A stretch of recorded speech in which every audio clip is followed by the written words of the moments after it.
I've been so lucky in the life I've been able to have here. I came here with so little experience.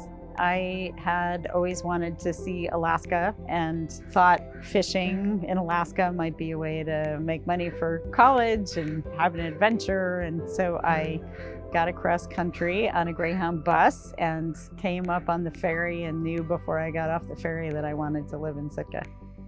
We bought Woodstock in 2008. Before that, I had a smaller boat fishing by myself, and then once I got married, was fishing with my spouse. And once we had kids, they were going too from the time they were about 6 months old. They've gotten more helpful as they got older.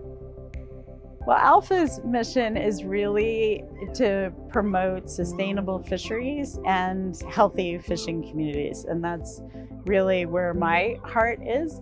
Almost all of our members are fish boats that are under 60 feet. They're fishing out of these small communities, delivering back into the communities, just trying to hold a place for these small operators to be successful against an industry that wants it all for themselves.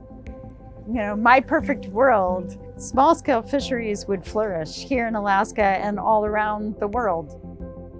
We work to achieve that mission through direct engagement in policy that we think will really keep the ocean healthy and keep our fishermen viable in the fisheries and successful and having access to the local fisheries. Alaskan Zone is our way to have a broader communication or a broader reach. I love that we're able to connect with people through this incredible seafood and also share information with people all over the country about the work we do. And for the people who love that seafood to understand how hard a lot of our fishermen work to keep the ocean healthy.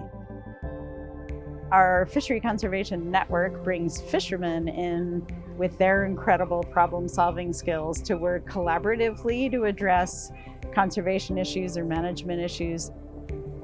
The most recent program that we've initiated is our Young Fishermen's Program. Getting into fisheries has gotten to be a lot more expensive and a lot more challenging as the world of fisheries management has gotten more complex. There should always be that possibility for young people that want to do what I was able to do, and that there would be a healthy ocean.